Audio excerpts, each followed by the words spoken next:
based on what Havertz did today, what number of goals do you think is going to get in the Premiership as a whole in this season if he continues to start as a striker for Arsenal again this season? And let me know for those out there who are thinking Arsenal is going to fade away. I don't think there's anything like that. And consider the fact that this summer they are making the deliberate effort to beef up the sport. And don't forget we have our website as well, transittv.com. It's very rich articles. You can out there check them out.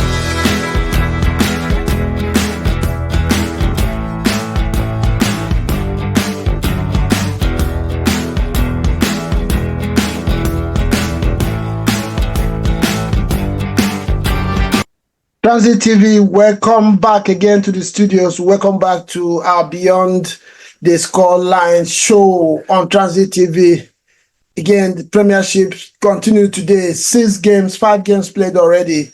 Arsenal, second game of one of the second games of the day, winning this one 2-0. We are here to look at Arsenal at home hosting Wolves. Wolves, you remember the first game of the season last season gave United more that they could think of. Arsenal was too strong for Wolves in this one. 2-0 at the Emirates. Clean sheet. Again, solid defensive display by Arsenal. They continue from where they stopped last season. So, like I said, we're going to go. This is our brand new show on the channel, Beyond the Scoreline. A time we look at, games after the games to review and, pick out some deep dive of talking points in the games that you might not have seen for those that watch the game and those that did not watch the game, to give you a kind of full grasp of how this one went on. But before I start, don't forget to hit the like button. Please hit the like button, encourage the channel, and subscribe if you have not done so. Subscribe if you are new to this channel, Transit TV. We are here to bring you all around the globe. And don't forget we have our website as well, transittv.com. It's very rich articles. You can out there check them out and get yourself entertained and informed. Like I said, 6 games today, 1 more to go. West Ham still to play host Aston Villa. Aston Villa, has had a very eventful and solid summer, buying some new players, preparing for Champions League and going again to the EPL this season. Like I said, Nottingham Forest had a 1-1 draw with Bournemouth. Everton lost at home 3-0 to Brighton. Ipswich Town lost 2-0 to Liverpool. First game of the day. And Newcastle won Southampton at home 1-0. And we still have West Ham Aston Villa to come. And for now, we are looking at the Arsenal Wolves game. There are about 6 talking points in this one. We start with the start for Arsenal. Mikel Arteta, 2 seasons ago, Arsenal was explosive right from the start. And toward the end of the season, they tired out and some people say they bottled it and could not sustain the title charge about 5 games to the end of the season. And City eventually won the game.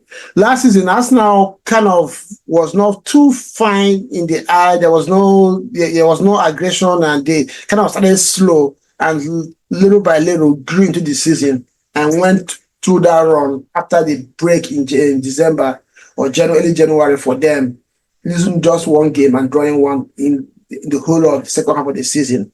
Had a total of 28 wins in the season, which was a record winning streak for Arsenal since the Invincible. Yeah, but today you could see it again. It looks like Mikel Arteta intentionally prepared his team to, yes, be strong and focused and the kind of purposeful in the approach, but he didn't get that explosive start at the Emirates that you see from Arsenal sometimes. So it looks like it's the plan again this season. Stay in the game, wear teams out, get the 3 points and go to the next one. Maybe eventually now, kick on into the season.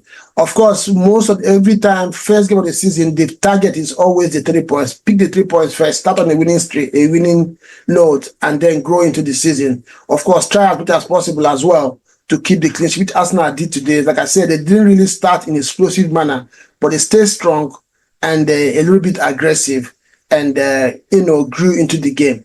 The next talking point is Declan Rice. The role he's going to play. If Thomas Partey stays fit even when he did not, Pablo didn't play last season, most of the time, Jorginho came into that role. So Declan Rice is playing on the left side of the 8. So he started from that position again this season. And I remember a few times he has had some interviews and he was asked, he said Arteta has always encouraged him to try to, Arteta himself said it as well, to get more into the box and add numbers into the opponent's box. Today, first half of the game, I think Rice had more shots than anybody on the goal. He made a lot of progressive runs and passes, so you could see what Teta is trying to do with Declan Rice in that role. So Rice looked like he's going to play more forward. He's going to be more forward thinking in the role, especially when Arsenal is playing against teams like this that they expected to have possession and have positive positions around the pitch. So Declan Rice, I love the role I saw him play today. And again, because of his industry, playing from that role, he also forms the first bat on opponents when Arsenal turns over possession. So he's going to play on that. He's going to form that fulcrum between him and Kai Havertz and Odegaard. They're going to be the second to press when Arsenal loses possession. So it's going to be a very strategic position for him and a very important role for Arsenal as well. And this eases off a load on Thomas Partey as well, who just stays in the pivot and cleans out things as they show. Another talking point is Kai Havertz. It has become a conundrum, and Arsenal again striking position becomes a conundrum as well. Some people say they don't really need a striker, or they need a wide forward to deputize Saka. Some people say they need a striker, 25 to 20 goal a season striker. Kai Havertz, we know, joined Arsenal last season, and the first half of the season was more of bidding into the team. Second half, we saw how explosive he was, getting, I think, total of 12 goals last season, 9 EPL goals. And in fact, his GA was 15. He scored 7 EPL goals. Yeah, 7 EPL goals and 5 Champions League and other cup goals.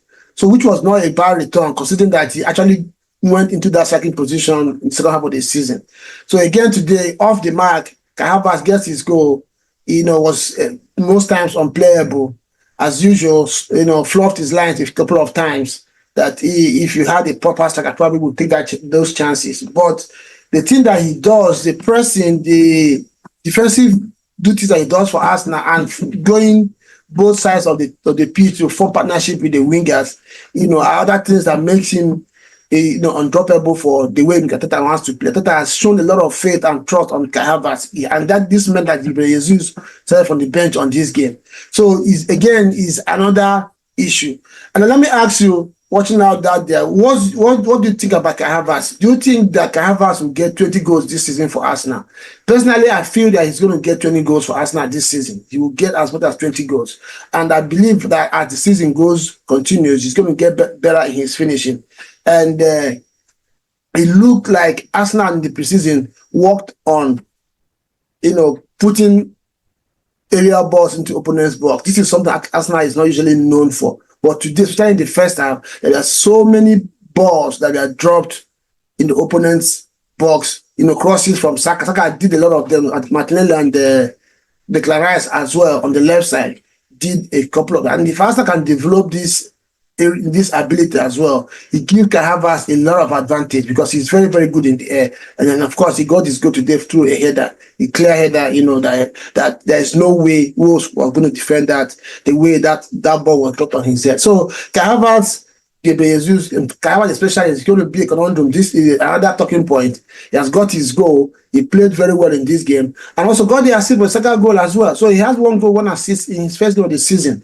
I don't know how many strikers that don't do more than that in their first games. So let me know what you think about that. With Arsenal still go ahead and splash the cash, I believe that they should get Victor Osimhen if they are to sign a striker. If not, leave it the way it is. There's no point going to sign somebody that is not proven.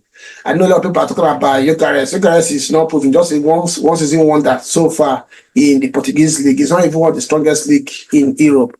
Yeah, the next talking point would be the Saka wonder goal. And not just the goal, his contribution in this game as well. Saka is very, very huge for Arsenal. He really going to be very important for Arsenal this season. The way Arteta manages his load is going to be very, very important. As much as Arsenal can keep Bukayo Saka fit, their probability of winning games will always be high. And today, Arteta has shown that he's willing to do that. Yeah, he got a knock. Continue to play. Saka, usually, doesn't like to leave games. But once he got his goal, Arteta just said, "Yeah, you've had enough. Come out." And Trossard came in. Martinelli moved to the right, and Trossard stayed on the left side. Saka went to get his. And I hope Saka is okay. With the knock that he got. Like I said, not just the goal. You also had a very, very important event in the game, the penalty shout. For me, that was a pen because that defender impeded him with his knee to his thigh. But the referee looked the other way. So let me know what you think in the comment section. Do you think that was a penalty, or there wasn't much pressure or impact from the defender to make the referee give Arsenal a penalty in that one? But again, let's talk about the goal. That goal was, out of nothing. And Saka was very tricky. I was watching a highlights of was it Ronaldo R9 or can't remember now. Where he was teaching the striker how to score goal. That you give the goalkeeper your eye and you go the other way. And that was exactly what Saka did today. We know his traditional cut in, go to the far post. He did that. It looked like he was going to go to the far post. Then he came to the first post, using the defender in front of the keeper to block the keepers. Before the keeper could see the ball, it was behind the net. And this was at the time that Arsenal really needed to stamp the authority because smoke was starting to grow into the game. And that goal came and put the nail on the coffin. All through last season, Arsenal never loses or draw a game when they are leading first half of the game. So having gone into the first half with 1-0 lead from Havertz goal, it was always guaranteed based on history that Arsenal was going to win this one. That they did. 2 goals. Credit and to Bukayo Saka's what I call wonder goal from Saka in this game. And that takes us into the next talking point. A lot of times, for the past 2 seasons, Arsenal has been dominant in EPL. There has been heavy concentration on the right side. That is Saka, Ben White, and Odegaard. And even when Havertz came in, it tends to go more to that side. As Arsenal has scored and attacks a lot of more games on the right side than the left side. But in this game, especially in the first half, you could see that Arteta deliberately has decided to form and make the left side as strong as the right side. And the first half, a lot of the Arsenal's attacks were coming from the left. There's a new partnership forming on that side. They can rise Martinelli, Zinchenko. Zinchenko was let me not say surprise, based on last season. May did not think that he was going to be in Arsenal come this season. But during the preseason, he did very well. And I'm not sure any Arsenal fan was surprised to see him start today, considering they are playing against Wolves. So there is, in games like this, it looks like there's going to be this partnership. Declan Rice, Martinelli, Zinchenko. It was a very... Yes, they couldn't get the goal from that side, but they had a lot of moments and they caused a lot of problems to Wolves. So let me know what you think. The partnership on the right side, on the left side, which I do think is going to be more potent this season, considering that, what's his name? Alejandro Trossard is going to be a main factor on that side as well, who for me is the most clinical finisher for Arsenal. So it looks like Arteta in this preseason has worked on that left side. Arsenal now shares the load between Saka and Odegaard on the right side. Then on the left side, you now have Declan Rice and Martinelli and Zinchenko pushing on the other side, which for me is a very, very good development for Arsenal. And especially this dropping of crosses from the wing. This is something Arsenal is not known for. But it looks like they work on that again this season. And it's going to really be another added... I talked about fine margins this summer. I think this is one of the things that they have adjusted in their play. Arsenal want to pass opponents to death and pass the ball into the net. But this time around, it looks like aerial balls are going to be as important as it is for Arsenal. Then the last and not the least talking point on the talking about Arsenal is the press and physicality. Yes, they were not aggressive in the beginning, but once they thought there's a turnover, the aggression at which Arsenal is using to recover balls, they put opponents in serious pressure. 2-3 people round you up, get the ball back, and go again. And also in this game, they showed, which they have done in the last 2 seasons, that they are willing as well to mix it. As I'm talking about physicality, playing, fouls, all those kind of fouls that stops counters and stuff. It was really, this team has become a team that has everything, just like the way City plays. When in the game gets physical, they are in for it. Then if there's space, they play the stick football they are known for. And if this, what we saw today, though you could see that the team is not still 100%, of course, it's the first game of the season.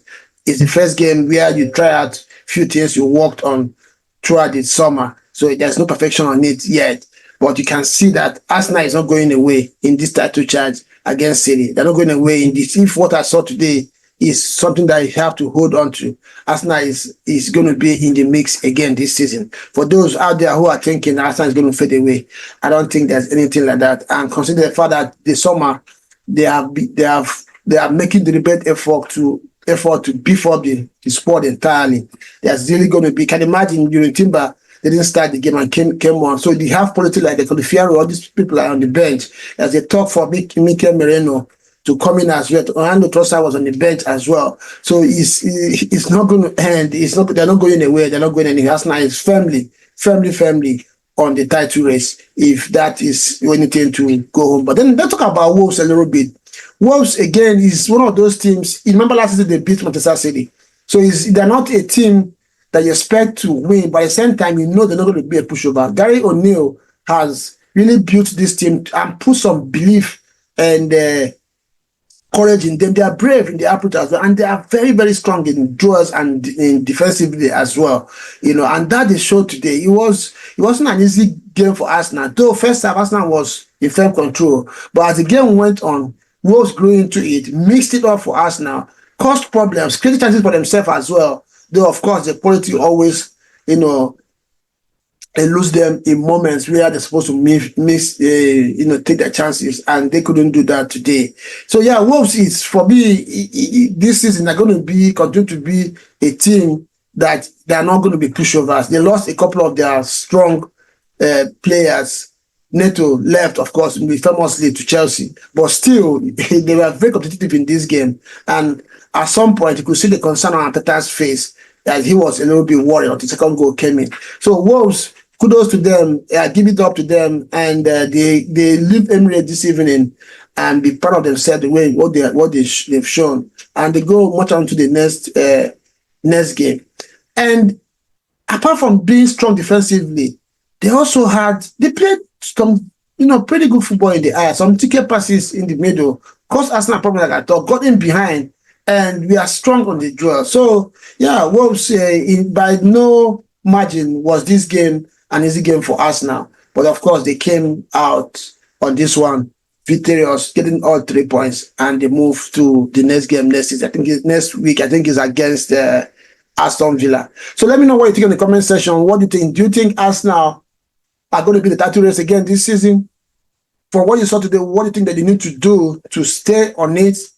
And the conundrum, the striker decision, based on what Havertz did today, what number of goals do you think is going to get in the Premiership as a whole in this season if you continue to start as a striker for Arsenal? Let me know who your man of the match was today. If you ask me, my man of the match is between Bukayo Saka and Kai Havertz. Both of them got 1 goal, 1 assist. But because of the quality of the goal and the importance of the goal that Saka scored, because at that time, Arsenal needed to stand the authority, and Bukayo Saka delivered on it, an individual goal, though it's an assist from Kai Havertz. But so I will give it to Saka. But again, there's also an argument for Kai Havertz, because that game was going on, the Wolves were beginning to grow in confidence, and from nowhere, Kai Havertz got that goal from Saka's cross. So you can argue either way, but I'll give the man of the match to Bukayo Saka. Let me know what you think in the comment section. Who do you think should be given the man of the match, or who do you choose as man of the match? Thank you, and let me know what you think, and we'll go again. And don't forget, by tomorrow or Monday, the video for the entire weekend roundup, we're going to look at all brief look into all the games for the weekend, the first games of the season, how they panned out, and who impressed, and who gets appointments of the weekend. And I'll see you next time. Ciao.